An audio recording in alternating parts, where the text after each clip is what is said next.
Welcome back to the Age of Cathedrals. In our last time together, we examined two fabliaux, comic tales which satirize the sexual indiscretions of priests. These are works which emphasize the urban values of the marketplace: cleverness and wit, thinking quickly on one's feet, timing and persistence. And they are obscene, like some of the sculpture to be found on cathedrals, which, as in the case of the rude boy on the archivolt around the tympanum of the south entrance to Chartres, also show traces of humor. Today we shall look more closely at the Cathedral of Chartres. The Cathedral of Notre Dame in Chartres is known for the elaborateness of its sculptural program and both the richness and the depth of color of its stained glass.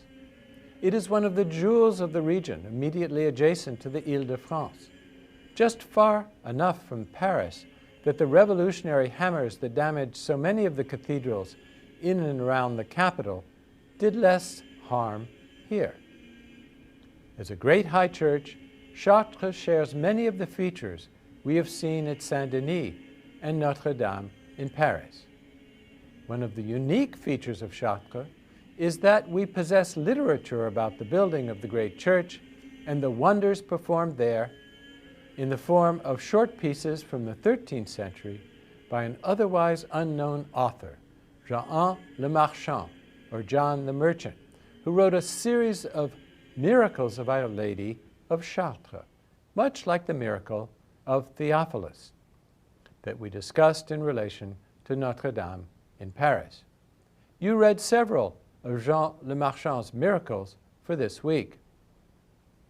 Chartres is distinguished first because of its size. As we read in Jean le Marchand's miracle tale about the reconstruction of the cathedral after the fire which destroyed the church in 1194, an envoy from the Pope urged the assembled clergy not only to rebuild, but to build a church bigger and better than ever. The envoy from the Pope admonished them greatly, as a cleric well-versed in letters, to willingly and generously offer their goods and their castles toward the construction of a church such as could not be found anywhere else in the world, so that the Virgin, pure and without sin, might be served properly there. When she takes possession of a place, it is good and right and only reasonable that she be provided a rich house. Even Our Lady, modesty notwithstanding, wanted it this way. The holy, glorious Lady, who wanted to have a marvelous, high, long, and wide church, such that its peer could not be found anywhere, asked her sweet Son sweetly to work a miracle openly in her church at Chartres. Chartres is known for the dizzying height of its ribbed ogival vaults. Here we look up at the ceiling over the choir, now at the transept crossing.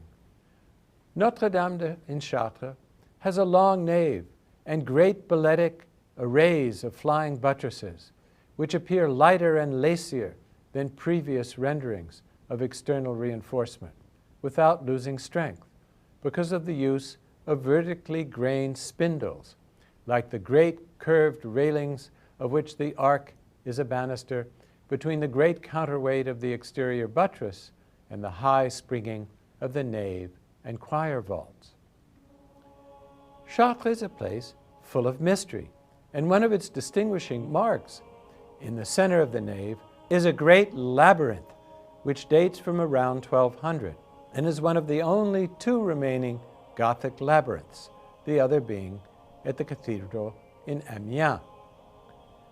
The circumference of the labyrinth is 12.85 meters, the intricate meandering path within some 261.5 meters. No one knows exactly what the labyrinth of Chartres represents.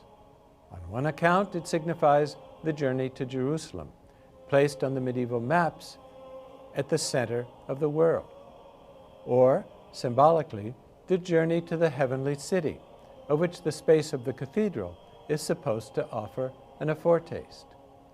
According to another interpretation, the labyrinth symbolizes our journey through life, culminating not in death, but in a Christian context, eternal life in paradise. According to a late 17th century account, there once was a copper plaque at the center of the labyrinth, which represented the story of Theseus and the Minotaur, with Ariadne beside them with her ball of thread, the plaque having been removed and melted down by enthusiastic revolutionaries in 1792. In classical mythology, Ariadne delivered the Minotaur from the labyrinth by unwinding and rewinding a ball of thread. There may very well also be an architectural or structural significance to the labyrinth, whose center is exactly the same distance from the middle west door of the cathedral as the door is from the center of the west rosed window, making the distance between the center of the labyrinth and the center of the west rose window the hypotenuse of an isosceles triangle.